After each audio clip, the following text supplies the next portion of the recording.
Afternoon students. बच्चों, आज हम साइंस की क्लास में एक ऐसे टॉपिक पर अध्ययन करेंगे जो आपने अपने आसपास के वातावरण पर्यावरण में देखा है। क्या टॉपिक है? पहले हम उस टॉपिक के बारे में समझने से पहले हम पर्यावरण की कुछ चीज आपको बताना चाहते हैं।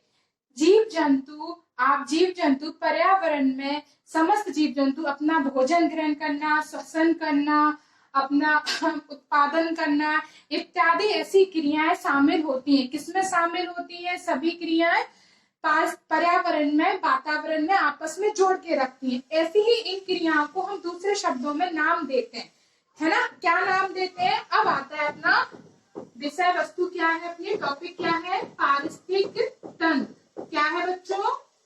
पारिस्थितिक तंत्र। इसको हम एक और शब्द के नाम से जानते हैं। क्या? परितंत्र। क्या बोलते हैं? परितंत्र। इसको इंग्लिश में भी बोलते हैं इकोसिस्टम। इंग्लिश में क्या बोलते हैं बच्चों? इकोसिस्टम।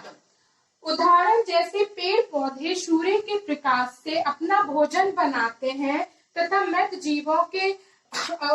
जीवों का अपघटन करके सूक्ष्म जीवों के द्वारा विकसित होकर पुनः वायुमंडल में, वातावरण में प्रवेश कर जाते हैं। अजैविक कार्बनिक पदार्थ प्रवेश कर जाते हैं। वो पूरी क्रिया जो होती है वो पारिस्थितिक तंत्र की क्रिया के अंतर्गत आती है।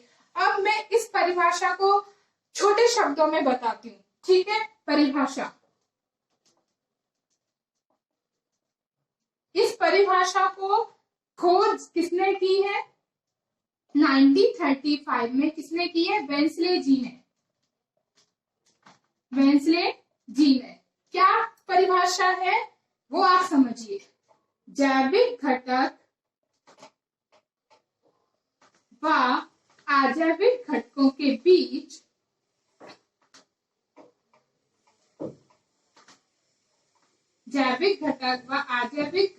बीच परस्पर निरंतर क्रियाएं होना क्या कहलाती है? परितंत्र या पारिस्थितिक तंत्र। अब मैंने आपको क्या समझाया? पारिस्थितिक तंत्र की परिभाषा। इसको आप छोटे रूप में याद कर सकते हैं। कौन कौन चीजों? दो बिंदुओं में, जैविक घटक और अजैविक घटक। ठीक है, हमें इस तरीके से परिभाषा को याद करना है। जैविक घटक और अजैविक घटकों के बीच परस्पर जो निरंतर क्रियाएं चल रही है वो क्या होती है? पारिस्थितिक तंत्र या परितंत्र। ठीक है बच्चों, अब हम पारिस्थितिक तंत्र की एक चार्ट के द्वारा थोड़ा सा समझेंगे क्या है क्रिया। ठीक है, आपको ये बच्चों चार्ट दिखाई दे रहा है? विजुअल हो रहा है? हाँ। ठीक बच्चों, आप क्या देख रहे हैं इसमें? सूर्य के प्रकाश से पेड़ पौधे अपना भोजन बनाते हैं। कैसे? कौन सी क्रिया के द्वारा? प्रकाश संश्लेषण की क्रिया के द्वारा क्या करते हैं? अपने भोजन को उत्पाद करते हैं, अपना भोजन बनाते हैं। वही अब फसल, पेड़ पौधों को कौन खाता है? कीट खाते हैं, गाय खाती है, बकरी खाती है। अब इन्हीं कीट को आपने देखा होगा आपके बगीचे में, आपके घर में अगर बगीचा है तो आप उसमें आपने बगीचे में देखा होगा पेड़ पौधे जो लगे होंगे वहां पे पत्तियों में छिद्र हो जाते हैं या जाल हो जाती है, पत्तियां बीच बीच में फटने लगती, तो उनको कौन खा लेता है? कीट। कीट क्या है? टिड्डा है। जो आपने अभी सुना होगा पन्ने जिले में, वहां पे टिड्डों ने, इतना सारे टिड्डे पूरे जंगल को खराब कर रहे हैं या कीट कर रहे हैं। कुछ फसल के लिए कीटाणु कीट अच्छे रहते हैं, जैसे स्नेल एक जीव है जो फसल के लिए बहुत लाभदायक होता है। ठीक है, अब इन्हीं कीट को कौन खा रहा है? मेढक। आपने बारिश में देखा होगा मेढक जीव जंतुओं को खाते हैं। ठीक है, मेढक को कौन खाता है? सांप खाता है। सांप को कौन खाता है? बाज खाती है। बाज या मोर भी खा सकती है सांप को। और ये जो क्रिया हो रही है अब हम इसी को बोलेंगे मृत जीवों के अपघटन के द्वारा, सूक्ष्म जीवों में जो अपघटन होके पुनः ये क्रिया पेड़ पौधों को विघटन करके सूर्य के प्रकाश से सौर ऊर्जा को रासायनिक ऊर्जा में परिवर्तित करके, विघटन करके, ये पूरी क्रियाएं जो चल रही है, क्या क्रिया होती है? पारिस्थितिक तंत्र। बच्चों, अब हम पारिस्थितिक तंत्र के घटक पढ़ेंगे। क्या पढ़ेंगे बच्चों? पारिस्थितिक तंत्र के घटक। ठीक है, परिभाषा आपने पढ़ ली है, अब हम इसके क्या पढ़ेंगे, घटक। जो परिभाषा में जो शब्द आए हैं जैविक घटक और अजैविक घटक, उनकी मुख्य भूमिका है। अब पारिस्थितिक तंत्र एक संरचनात्मक और क्रियात्मक इकाई से मिलकर बना है।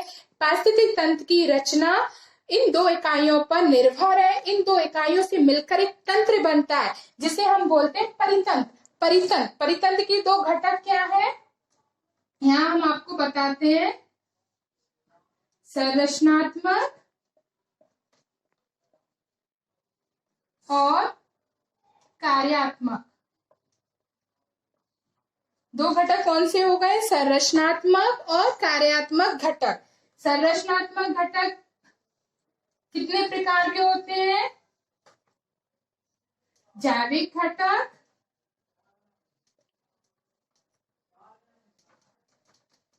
और अजैविक घटक।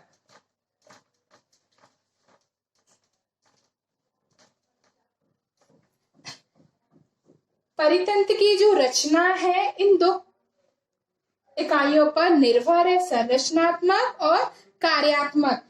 संरचनात्मक घटक, जैविक घटक और अजैविक घटक। जैविक घटक में तीन पहलू आते हैं, उत्पादक, उपभोक्ता, अपघटक। अजैविक घटक, स्वपोषी घटक, विषमपोषी घटक। बच्चों आज हम जैविक घटक के प्रकार पढ़ेंगे, ठीक है, आपको समझ में आया बच्चों? हाँ। अब हम पढ़ते हैं जैविक घटक के प्रकार।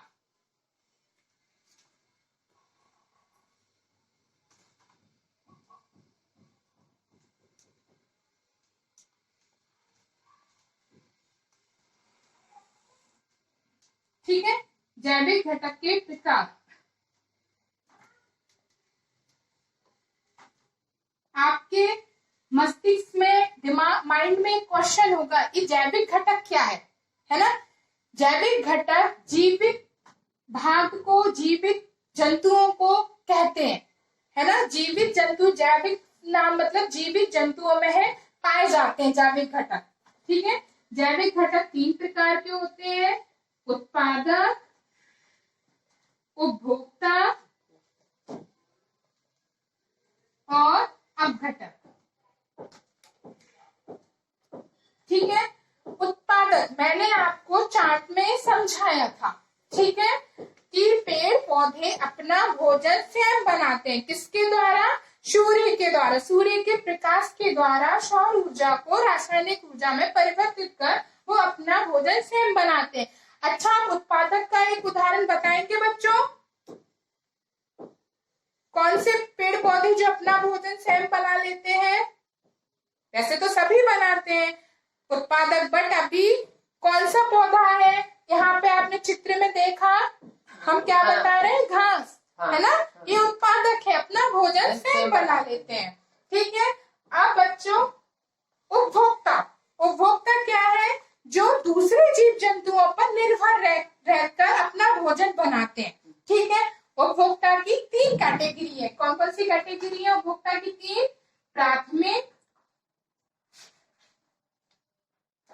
प्राथमिक उपभोक्ता, दूसरा है द्वितीयक उपभोक्ता,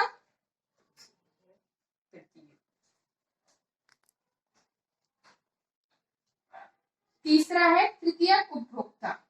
उपभोक्ता कितने प्रकार के हैं बच्चों? तीन प्रकार के। ठीक है, पहला है प्राथमिक उपभोक्ता, दूसरा है द्वितीयक उपभोक्ता, तीसरा है तृतीयक उपभोक्ता। अब हम इस चार्ट के द्वारा दोबारा से समझेंगे कि क्या प्राथमिक उपभोक्ता होता है, क्या द्वितीयक उपभोक्ता होता है, क्या तृतीयक उपभोक्ता होता है। ठीक है, प्राथमिक उपभोक्ता क्या है? वे जीव जंतु जो शाकाहारी होते हैं, जो अपना भोजन पेड़ पौधों से ग्रहण करते हैं, है ना?